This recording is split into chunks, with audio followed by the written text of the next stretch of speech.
እነዚህ ስዕላት እየወሰድን ሊቀ ሰማዕታት ቅዱስ ጊዮርጊስ በቤት ያለውን በኖሮ ያለውን ክፉ ደራጎን አለልኝ ብለን እንድንለምነው ይሁን። ሁላችንም ከመቀመጫችን ተነስተን እግዚአብሔርን እልል ብለን እናመስግነው።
Thank you.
ፍቅረ እግዚአብሔር ስለሆነ ተመስገን ብላችሁ ሁላችሁም አመስግኑ እግዚአብሔርን።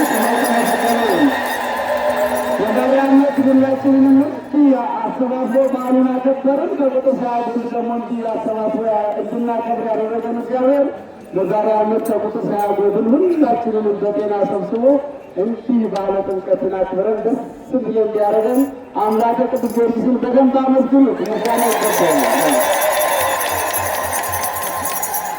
ምን ይሳነዋል? እግዚአብሔር በሰላም ወጥተን በሰላም ነው ታቦታችን ይዘን ደስ ብሎን በረከት አግኝተን መጥተናል። በስላሴ ስም ይሁን አንድ ጊዜ አመስግኑት እግዚአብሔርን። ይመስገን።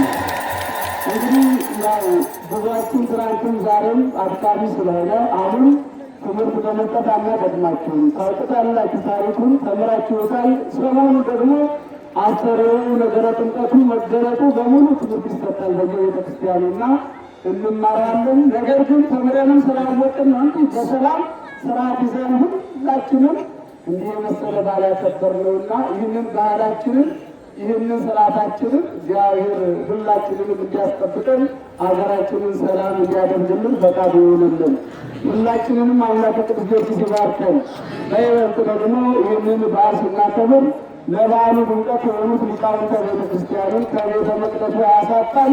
የደቡብ ጸሎት ትምህርት ቤት እንዲሁም የአካባቢው ወጣቶች በሙሉ ድካማቸውን ሁሉ እግዚአብሔር ቆጥሮ ዋጋቸውን እንዲሰጣቸው በቤቱ እንዲያጠናቸው ልብ ብላችሁ አመስግኑላቸው እግዚአብሔርን። አንድ ጊዜ በይበልጥ የአካባቢው ወጣቶች እንዲሁም ሰንበት ትምህርት ቤቱ እንዲህ ደከመ ሰለቸን ሳይሉ የሚሰጡት አገልግሎት በቃላት የሚገለጥ አይደለም እና እግዚአብሔር ወጣቶች ናችሁ፣ ገና ብዙ ይጠብቃችኋልና ልቦናችሁን አጥንቶ የሚያስፈጽም ያርጋችሁ፣ በቤቱ ያጽናችሁ ብላችሁ በደንብ አመስግኗቸው። እግዚአብሔር የተመሰገነ ይሁን። ምንም እንኳን ጠባቂያችን እግዚአብሔር እንዲሆን በእውነት ይባል በሰላም እንዲከበር የመንግስት አካላት ከላይ እስከታች የጸጥታ ክፍሎችን ከላይ እስከታች በሙሉ መዘርዘር ያንንም ሁሉም ከልብ ቀን ከሌሊት እንቅልፋቸውን አጥተው የሰሩትና ጤናችሁን እድሜያችሁን ያድልልን፣ ቤተሰቦቻችሁን ይጠብቅልን፣ እግዚአብሔር ይባርካችሁ ብላችሁ በምስጋና በደንብ አድርጋችሁ አመስግኑልን። ዓመት ዓመት ያደርሳቸው እግዚአብሔር ይጠብቅልን። ሌላው እንግዲህ በዓሉን ለማክበር አንዳንድ ጊዜ ያው ከላይ ከየትም ባሉት በስራዎች ሂደት ጠበቅ አድርገን አንዳንድ መልዕክት ስናስተላልፍ ስንናገር እንዲህ በዓሉ በሰላም እንዲከበር ነው።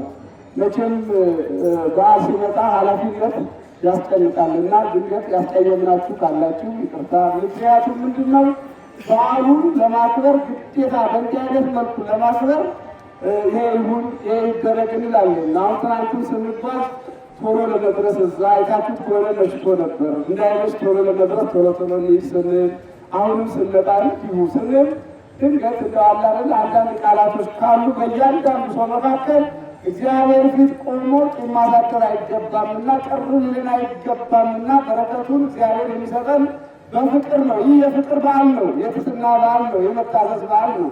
ጌታ እኮ ለዮሐንስ የታዘዘበት ዕለት ነው። ወደ ዮሐንስ የሄደበት ነው። ትህትና የተገለጸበት ነው።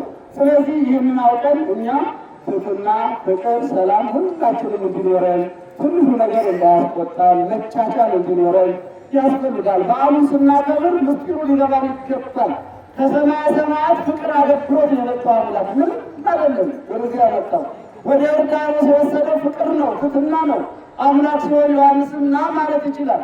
ስለዚህ ይህንን በማወቅ አንዳንድ ጊዜ በጣም ከምንም በላይ ትህትና ራስን ዝቅ ማድረግ ያስከብራል፣ በእግዚአብሔር ዘንድ በሰው ዘንድ ያስከብራልና ደግሞ መገፋት መሰደብ ለጌታ ስንት ተብሎ የለ ስንት አንዳንድ ጊዜ ጸጋ እግዚአብሔር የሚገኘው በእንዲህ መልኩ ነው እንጂ አልጋ በአልጋ በሚሆን አይደለም። እና ሁላችንም አንዳንድ ነገር ስንነጋገር ለበዓሉ ድምቀት ለበዓሉ ሰላም መሆኑን ሁላችን ልናውቀው ይገባል። ዞሮ ዞሮ ግን እግዚአብሔር ስላልተለየን በሰላም በዓላችንን እንዲህ በሆነ መልኩ አጠናቀናልና ከምንም በላይ አምላከ ቅዱሳን እግዚአብሔር ስሙ ለዘላለም ይመስገን። እልም ብላችሁ የመጨረሻ ምስጋና እድሜያችንን ሰብስብና አምላካችን እግዚአብሔር ስሙ ይመስገን። ወላዲተ አምላክ እና አምላክ ቅድስት ድንግል ማርያም በአማላጅነቷ አትለየን። የኢትዮጵያ ገበዝ ቅዱስ ጊዮርጊስ ሁላችንንም በረድኤቱ አይለየን፣ ሁላችንን ይጠብቀን። ጥር 18 ቅድም እዛ ተናግሬያለሁ። ጥር 18 ቀን ታቦተ ሕጉን አውጥተን ወደዛ አዳራሽ አስገብተን ስራ ጀምረናል። ይህ ስራ ቀላል አይደለም፣ ታሪካዊ ስራ ነው። እግዚአብሔር ያለበት ስራ ነው።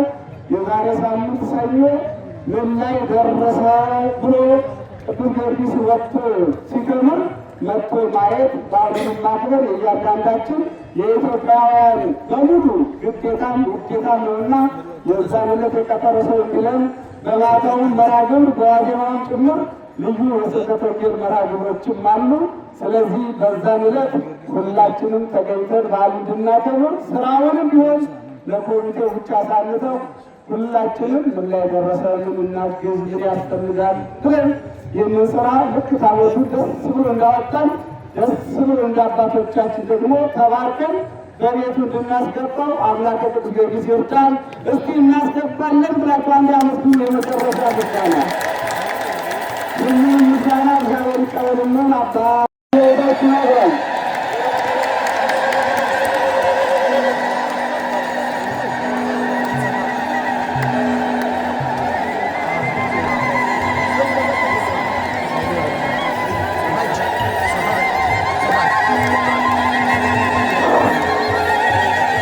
አንድ አባት እዚህ ጋር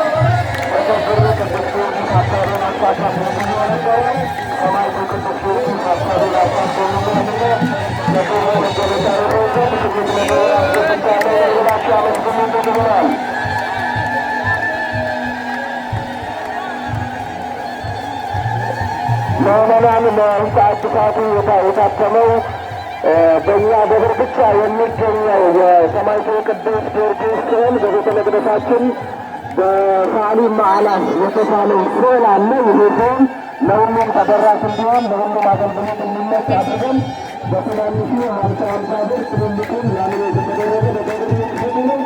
የዳገሩ በጋሳ የሚገኙ እግዚአብሔር የተናገሩታላችሁ የሰማዕቱ ቅዱስ ጊዮርጊስ ስዕል ረታችሁ እንድትወዱ እግዚአብሔር